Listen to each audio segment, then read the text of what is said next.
Lalu Daud pergi dari sana dan melarikan diri ke Gua Adulam. Ketika saudara-saudaranya dan seluruh keluarganya mendengar hal itu, mereka pergi ke sana mendapatkan dia. Berhimpunlah juga kepadanya setiap orang yang dalam kesukaran, setiap orang yang daikar-karar tukang piutang, setiap orang yang sakit hati, maka ia menjadi pemimpin mereka. Bersama-sama dengan dia, ada kira-kira 400 orang. Dari sana, Daud pergi ke Mispa di Moab, dan berkata kepada raja negeri Moab, "Izinkanlah ayahku dan ibuku tinggal padamu, sampai aku tahu apa yang dilakukan Allah kepadaku." Lalu ia mengantarkan mereka kepada raja negeri Moab, dan mereka tinggal bersama dia selama Daud ada di kubu gunung.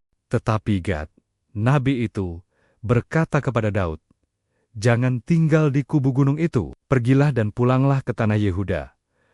Lalu Daud pun pergi dan masuk ke hutan Keret. Hal itu terdengar oleh Saul, sebab Daud dan orang-orang yang bersama dia telah diketahui tempatnya. Saul ada di Gibea, sedang duduk di bawah pohon tamariska dengan tombaknya di tangan, dan para pegawainya berdiri dekatnya. Saul berkata kepada para pegawainya, "Cobalah dengar, hai orang Benyamin, apakah anak Isai akan memberikan ladang dan kebun anggur kepadamu, serta mengangkat kamu menjadi kepala atas pasukan 1.100, sehingga kamu sekalian bersekongkol melawan aku, dan tidak seorang pun memberitahuku bahwa anakku mengikat diri dengan anak Isai itu?" Lalu Do-J, orang Edom itu, berkata bahwa ia melihat Daud datang ke Nob kepada Ahimelech bin Ahitub, dan bahwa imam itu menanyakan Tuhan bagi Daud, memberikan bekal dan pedang Goliat kepadanya. Maka Saul memanggil Ahimelech dan seluruh keluarganya. Saul menuduh mereka bersekongkol dengan Daud. Tetapi Ahimelech membela diri bahwa Daud adalah orang yang setia dan terhormat. Namun Saul berkata bahwa ia dan seluruh keluarganya harus dibunuh. Para pegawai Saul menolak memarang para imam Tuhan, tetapi Do-G melakukannya dan membunuh 85 imam yang memakai baju efod, serta memusnahkan penduduk Nob dengan mata pedang. Hanya Abiatar, anak Ahimelech, yang luput dan melarikan diri kepada Daud. Ketika Abiatar memberitahukan kepada Daud apa yang dilakukan Saul, Daud berkata bahwa ia tahu Do-G akan memberitahu Saul, dan bahwa dirinya menjadi sebab kematian keluarganya. Ia meminta Abiatar tinggal bersamanya dan menjamin keselamatannya. Diberitahukan kepada Daud bahwa orang Filistin menyerang Kehila dan menjarah tempat pengirikan. Maka Daud bertanya kepada Tuhan, apakah ia harus pergi menyerang mereka? Tuhan menjawab agar ia pergi.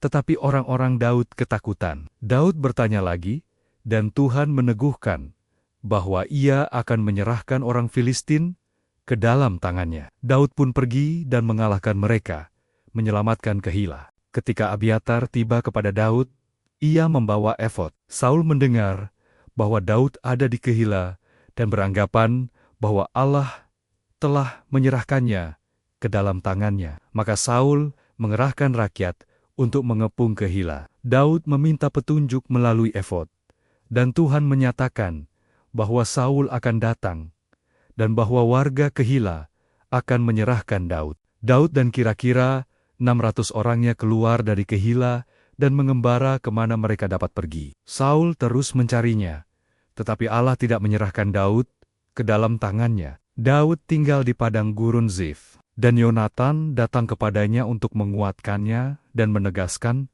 bahwa Daud akan menjadi raja Israel. Beberapa orang Zif mengadukan Daud kepada Saul, sehingga Saul meminta mereka memastikan keberadaan Daud.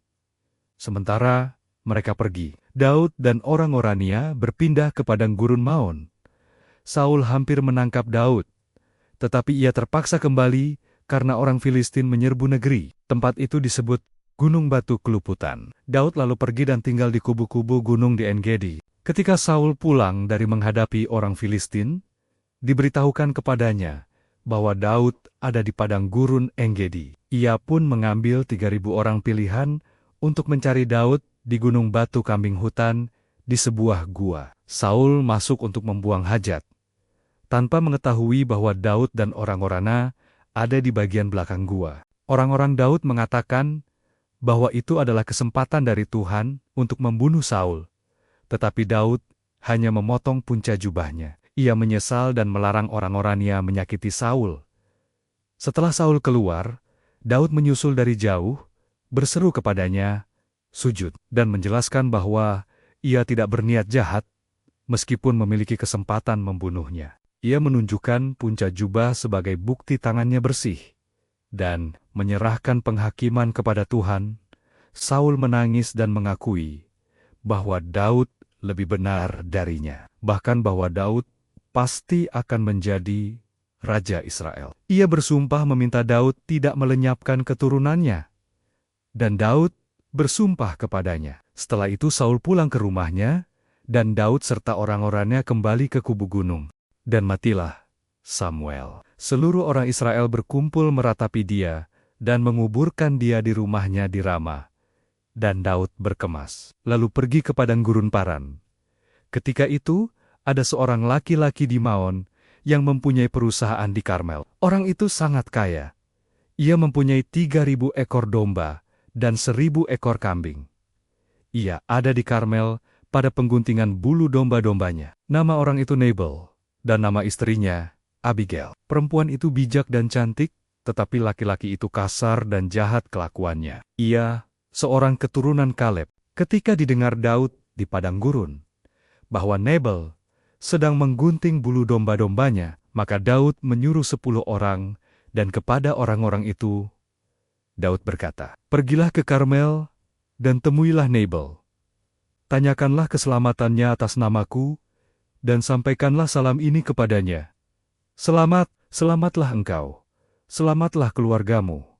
Selamatlah segala yang ada padamu. Baru-baru ini aku mendengar bahwa engkau mengadakan pengguntingan bulu domba. Adapun gembala-gembalamu yang ada dengan kami, tidak kami ganggu dan tidak ada sesuatu yang hilang daripada mereka selama mereka ada di Karmel. Tanyakanlah kepada orang-orangmu, mereka tentu akan memberitahukan kepadamu. Sebab itu, biarlah orang-orang ini mendapat belas kasihanmu. Bukankah kami ini datang pada hari raya? Berikanlah kepada hamba-hambamu ini, dan kepada anakmu Daud, apa yang ada padamu." Ketika orang-orang Daud sampai ke sana, berkatalah mereka kepada Nabal atas nama Daud, tepat seperti yang dikatakan kepada mereka. Kemudian mereka menanti, tetapi Nabal menjawab anak buah Daud itu. Katanya, "Siapakah Daud? Siapakah anak Isai itu? Pada waktu sekarang ini, ada banyak hamba-hamba yang lari dari tuannya. Masakan aku mengambil rotiku, air minumku, dan hewan bantaian yang kubantai bagi orang-orang pengguntingku untuk memberikannya kepada orang-orang yang aku tidak tahu dari mana mereka datang." Lalu orang-orang Daud itu berbalik pulang dan setelah sampai, mereka memberitahukan kepadanya, tepat seperti yang dikatakan kepada mereka. Kemudian berkatalah Daud kepada orang-orangnya, "Kamu masing-masing, sandanglah pedang." Lalu mereka masing-masing menyandang pedangnya. Daud sendiri pun menyandang pedangnya. Sesudah itu kira-kira 400 orang maju mengikuti Daud, sedang 200 orang tinggal menjaga barang-barang. Tetapi kepada Abigail, istri Nabal, telah diberitahukan oleh salah seorang bujangnya. Katanya, "Ketahuilah, Daud menyuruh orang dari padang gurun untuk memberi salam kepada Tuan kita, tetapi ia memaki-maki mereka. Padahal orang-orang itu sangat baik kepada kami. Mereka tidak mengganggu kami, dan kami tidak kehilangan apa-apa selama kami lalu lalang di dekat mereka ketika kami ada di ladang. Mereka seperti pagar tembok sekeliling kami siang malam, selama kami menggembalakan domba-domba di dekat mereka. Oleh sebab itu, pikirkanlah dan pertimbangkanlah apa yang harus kau perbuat, sebab telah diputuskan bahwa celaka akan didatangkan kepada Tuan kita dan kepada seisi rumahnya, dan ia seorang yang dursila, sehingga orang tidak dapat berbicara dengan dia." Lalu segeralah Abigail mengambil 200 roti, 2 buyung anggur 5, domba yang telah diolah 5 sukat bertih gandum, 100 buah kue kismis, dan 200 kue ara. Dimuatnyalah semuanya ke atas keledai, lalu berkata kepada bujang-bujangnya, "Berjalanlah mendahului aku segera menyusul kamu." Tetapi Nabal, suaminya, tidaklah diberitahunya. Ketika perempuan itu dengan menunggang keledainya, turun dengan terlindung oleh gunung, Tampaklah Daud dan orang-orangnya turun ke arahnya, dan perempuan itu bertemu dengan mereka. Daud tadinya telah berkata, "Sial sayalah aku melindungi segala kepunyaan orang ini di padang gurun, sehingga tidak ada sesuatu pun yang hilang dari segala kepunyaannya. Ia membalas kebaikanku dengan kejahatan." Beginilah kiranya Allah menghukum Daud, bahkan lebih lagi daripada itu. Jika kutinggalkan hidup sampai pagi, seorang laki-laki saja pun dari semua yang ada padanya. Ketika Abigail melihat Daud, segeralah ia turun dari atas keledainya, lalu sujud menyembah di depan Daud dengan mukanya sampai ke tanah. Ia sujud pada kaki Daud, serta berkata, "Aku sajalah, ya Tuanku, yang menanggung kesalahan itu. Izinkanlah hambamu ini berbicara kepadamu, dan dengarkanlah perkataan hambamu ini. Janganlah kiranya Tuanku mengindahkan Nabal, orang yang dursila itu, sebab seperti namanya, demikianlah ia. Nabal namanya, dan bebal orangnya. Tetapi aku, hambamu ini, tidak melihat orang-orang yang Tuanku suruh. Oleh sebab itu Tuanku, demi Tuhan yang hidup dan demi hidupmu yang dicegah Tuhan, daripada melakukan hutang darah, dan daripada bertindak sendiri dalam mencari keadilan. Biarlah menjadi sama seperti Nabal musuhmu, dan orang yang bermaksud jahat terhadap Tuanku. Oleh sebab itu, pemberian yang dibawa kepada Tuanku oleh budakmu ini, biarlah diberikan kepada orang-orang yang mengikuti Tuanku. Ampunilah kiranya kecerobohan hambamu ini, sebab pastilah Tuhan akan membangun bagi Tuanku keturunan yang teguh. Karena Tuanku ini melakukan perang Tuhan, dan tidak ada yang jahat terdapat padamu selama hidupmu. Jika sekiranya ada seorang bangkit mengejar engkau, dan ingin mencabut nyawamu, maka nyawa Tuanku akan terbungkus dalam bungkusan tempat orang-orang hidup pada Tuhan Allahmu. Tetapi nyawa para musuhmu akan diumbankannya dari dalam salang umban. Apabila Tuhan melakukan kepada Tuanku sesuai dengan segala kebaikan yang difirmankannya kepadamu, dan menunjuk engkau menjadi raja atas Israel, maka tak usahlah Tuanku bersusah hati dan menyesal, karena menumpahkan darah tanpa alasan, dan karena Tuanku bertindak sendiri dalam mencari keadilan. Dan apabila Tuhan berbuat baik kepada Tuanku, ingatlah kepada hambamu ini. Lalu berkatalah Daud kepada Abigail, "Terpujilah Tuhan Allah Israel yang mengutus engkau menemui aku pada hari ini. Terpujilah kebijakanmu, dan terpujilah engkau sendiri, bahwa engkau pada hari ini menahan aku daripada melakukan hutang darah, dan daripada bertindak sendiri dalam mencari keadilan. Tetapi demi Tuhan, Allah Israel yang hidup, yang mencegah aku daripada berbuat jahat kepadamu, jika engkau tadinya tidak segera datang menemui aku, pasti tidak akan ada seorang laki-laki pun tinggal hidup pada Nabal sampai fajar menyingsing."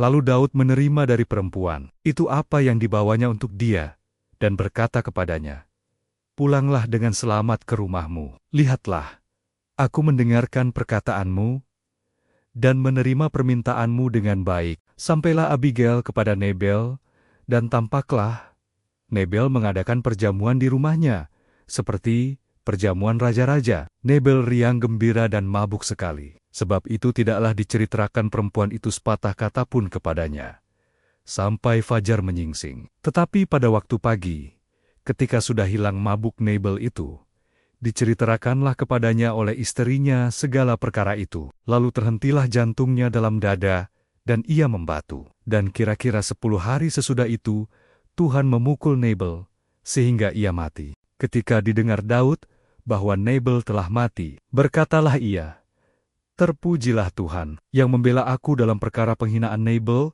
terhadap aku, dan yang mencegah hamba-Nya daripada berbuat jahat. Tuhan telah membalikkan kejahatan Nabal ke atas kepalanya sendiri."